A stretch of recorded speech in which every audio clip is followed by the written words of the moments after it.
ఇతను తన వీడియోలో ఒక్క మాట కూడా మాట్లాడకుండా ఏకంగా 250 మిలియన్ ఫాలోవర్స్ ని సంపాదించుకున్నాడు. అతనే క్యాబీ లామే. బేసిక్ గా ఈ వీడియోలు స్టార్ట్ చేయక ముందు వెయిటర్ గా అండ్ ఫ్యాక్టరీలో మిషన్ ఆపరేటర్ గా పనిచేసేవాడు. కానీ కోవిడ్ టైంలో తన జాబ్ పోయింది. ఆ టైంలో టిక్ టాక్ వీడియోస్ చేయడం స్టార్ట్ చేశాడు. స్టార్టింగ్ 1 మంత్ లో 9 వ్యూస్ 2 ఫాలోవర్స్ మాత్రమే వచ్చారు. కానీ ఇతను మాత్రం అవేవి పట్టించుకోకుండా కన్సిస్టెంట్ గా అండ్ సైలెంట్ గా తన వీడియోలు చేస్తూ వెళ్లిపోయాడు. కాంప్లికేటెడ్ లైవ్ హ్యాక్ వీడియోలలో తన ఫన్నీ ఎక్స్ప్రెషన్స్ తో వీడియోలు చేస్తూ అతి తక్కువ టైంలోనే వరల్డ్ వైడ్ గా ఫేమస్ అయిపోయాడు.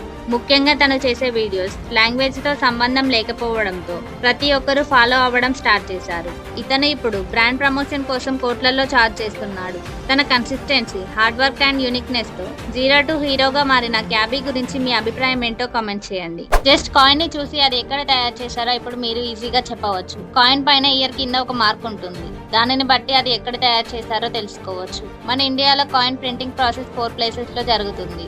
కోల్కతా, ముంబై, నోయిడా అండ్ హైదరాబాద్. కాయిన్ పైన ఇయర్ కింద ఉన్న మార్క్ సర్కిల్ అయితే అది నోయిడాలో, స్టార్ మార్క్ అయితే అది హైదరాబాద్ లో, డైమండ్ మార్క్ అయితే అది ముంబైలో తయారు చేయబడిందని అర్థం. ఒకవేళ ఎటువంటి మార్క్ లేకపోతే అది కోల్కతాలో తయారు చేయబడిందని అర్థం. హైదరాబాద్ లో హైడ్రా ఒక డ్రాగన్ లా దూసుకుపోవడం వెనుక ఉన్న వ్యక్తి ఎవరో తెలుసా?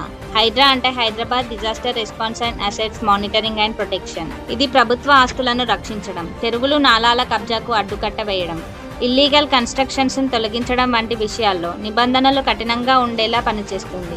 రాష్ట్రంలో ఎన్నో సంచలనమైన కేసులను టేకప్ చేసి డాషింగ్ పోలీస్ ఆఫీసర్ గా పేరు తెచ్చుకున్న ఏవి రంగనాథ్ గారిని సీఎం రేవంత్ రెడ్డి గారు హైడ్రాకు కమిషనర్ గా నియమించారు. అక్రమ కట్టడం సామాన్యుడిదైనా, పవర్ లో ఉన్న పొలిటీషియన్ అయినా, బాగా డబ్బులున్న బిజినెస్ మ్యాన్ అయినా ఏమాత్రం వెనుకడుగు వేయకుండా, ఎలాంటి బెదిరింపులకు లొంగకుండా రంగనాథ్ గారు వాటిని నేలమట్టం చేస్తున్నారు. ఓవరాల్ గా హైడ్రా పనితీరులో కీలక పాత్రను పోషిస్తున్న రంగనాథ్ గారి గురించి మీ అభిప్రాయం ఏంటో కామెంట్ చేయండి. ఈయన చూసిన ఒక ఇన్సిడెంట్ ఈయన జీవితాన్నే మలుపు తిప్పింది. నారాయణన్ కృష్ణన్ గారు తన గ్రాడ్యుయేషన్ తర్వాత 5 స్టార్ హోటల్లో చెఫ్ గా జాయిన్ అయ్యారు. తన ఎక్సలెంట్ కుకింగ్ కి ఎన్నో అవార్డ్స్ వచ్చాయి. స్విట్జర్లాండ్ లో జాబ్ ఆఫర్ కూడా వచ్చింది. యూరోప్ కి వెళ్లే ముందు ఒక్కసారి తన సొంత ఊరికి వెళ్లాలనుకున్నాడు. తన ఊరికి వెళ్తున్నప్పుడు ఒక వ్యక్తి హ్యూమన్ వేస్ట్ ను ఆహారంగా తీసుకోవడం చూశారు. ఆ ఘటన చూసి ఎంతగానో బాధపడ్డాడు. ఇక్కడ ఆకలితో ఎంతో మంది బాధపడుతున్నారని తెలిసి తన జాబ్ ని కూడా వదిలేశాడు.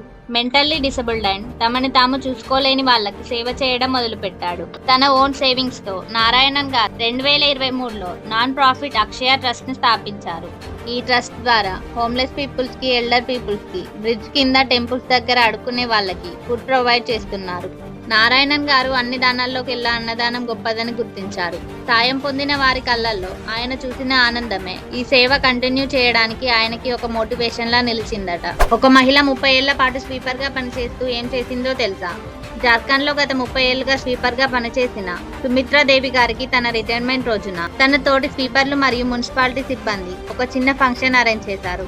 ఈ ఫంక్షన్ అటెండ్ అవ్వడానికి పెద్ద పెద్ద కాళ్లలో నుంచి 3 వ్యక్తులు దిగారు. వారు వచ్చి రాగానే సుమిత్రాదేవి గారి కాళ్లకు నమస్కరించారు. వాళ్ళు ఎవరో కాదు, సుమిత్రాదేవి గారి కొడుకులు. పెద్ద కొడుకు వీరేంద్ర కుమార్ రైల్వే ఇంజనీర్, రెండవ కొడుకు ధీరేంద్ర కుమార్ డాక్టర్ అండ్ మూడవ కొడుకు మహేంద్ర కుమార్ ఐఏఎస్. ఈయనే ప్రస్తుతం బీహార్ లో మెజిస్ట్రేట్ గా వర్క్ చేస్తున్నారు. తన పిల్లలు గొప్ప పొజిషన్ లో ఉన్నప్పటికీ సుమిత్రాదేవి గారు తన జాబ్ మాత్రం వదలలేదు. తన పిల్లలు ఈ రోజు గొప్ప స్థాయిలో ఉన్నారంటే వారిని చదివించడానికి తనకు ఈ పనే సహాయం చేసింది అని చెప్పింది.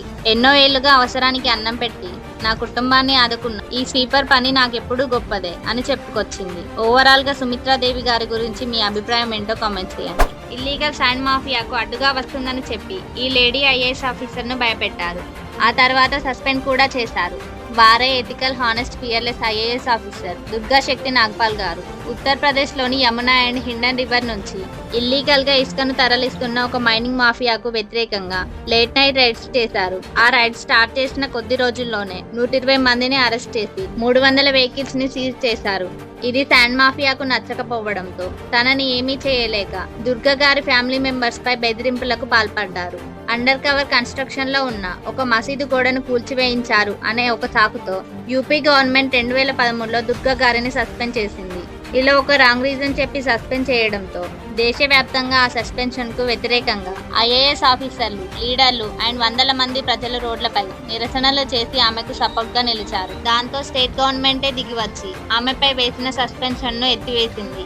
ఇల్లీగల్ శాండ్ మాఫియాకు చుక్కలు చూపించిన ఈ daring and dynamic IAS officer గురించి మీ అభిప్రాయం ఏంటో కామెంట్ చేయండి. వీడియో నచ్చితే ఒక లైక్ చేయండి.